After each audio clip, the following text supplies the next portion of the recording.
My name's Tracey Wigfield, and I created Great News. And this is my mom, Katie Wigfield, who I wrote the show about. Great News is a show about a mother-daughter relationship, and it's about a girl, Katie, who is a cable news producer. And while she is sort of feeling stuck in her career and fighting to sort of make her career dreams come true, her mother, feeling a similar way, decides that now is the time that she's going to get an internship and start from the bottom and get a big career herself. It is based on our relationship. We are very close, Right. And she really is my best friend. And she's my best friend. And, you know, and as much as she and I drive each other crazy sometimes, like, there's a lot of love here, and, you know, and we have this very tight-knit relationship that, that I always kind of wanted to write about. And my mom is such a specific character. Like, she is unlike any other person I've ever, she's a television, I didn't have to do much work. She's already a television character. Carol's such a beloved character. And Carol isn't exactly like me. Anything bad that Carol does is not me. Yeah, anything good is exactly her. But I am a little nervous. I'm a little nervous. I hope you like it, and when you see it, that you aren't offended.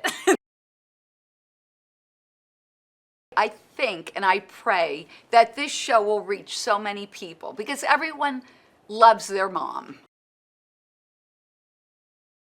I have felt that way, like people who have watched the pilot and even people on the crew and stuff who read episodes, there's certain things in it that that are very relatable to people that are like, oh my God, my mother does that. She's always touching my neck, being like, did you get your thyroid checked? And it drives me crazy. That I do feel like this character is very relatable, and this relationship is so relatable that everybody has a mom, and everybody gets driven crazy by their mom, but also it's, you know, one of the most meaningful relationships in your life.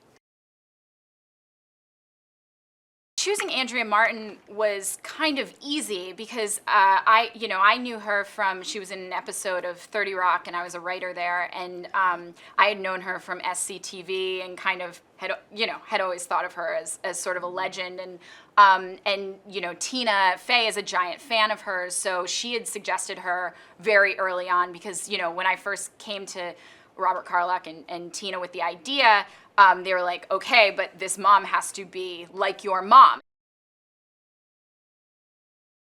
Briga came in as an audition and was just so winning and sweet, and her and Andrea right off the bat had just such nice chemistry together. And it, you know, you even said it. Yes. It reminded you of Yes. of you and me. John Michael Higgins really is such a comedy pro. Like, I mean, he was in all those Christopher Guest movies, and, you know, I always thought he was so funny in Pitch Perfect and a million other things. And this is really an opportunity for him to like shine like crazy. I mean, he gets to do so much funny stuff, and he's like insane. Like like the rest of the cast can't stop laughing. Nicole Richie, who is a legit comedy star, it's going to blow your mind. Like, I'm going to write a Bridesmaids movie for her. She's so good and so funny, and she's playing Portia, who's kind of a high status kind of millennial imbecile who comes to the news via, you know, working as a fashion reporter for E! News, and she just brings this other kind of funny flavor to the show. Horatio Sanz from SNL, you know, who's so funny and has been funny since he played, remember Carol on Yes. SNL? Mm-hmm. Where he would be like, it's Carol! Right. Yeah, he's always been funny. Adam Campbell, who was on Kimmy Schmidt, and Robert and Tina were like, this guy is like legit, he's so good, and he's also like so handsome with his British accent, but legitimately funny. Tina and Robert have been mentors for me since I was 23, and they hired me as an assistant on 30 Rock. So they really are fully responsible for my career. So when after 30 Rock ended and I wrote it and produced it, the Mindy Project for a while, I wanted to develop and I wanted to develop a show about my relationship with my mom. And what was great about having them as producers and collaborators was they know what this is. Like, when I had to pitch it to people, you know, it was important to sell, like, oh no, this isn't just like an annoying mom like you've seen on a million sitcoms. Like, this is a fully formed character that you're gonna want to watch. The show is a combination of this workplace, this cable news show, and, you know, there's a lot of funny comedy to play there, especially with, like, you know, the the current events landscape that we're in. We're just having so much fun thinking of news jokes and just being able to parody kind of the already insane, like, political landscape and insane, like, news world we already live in.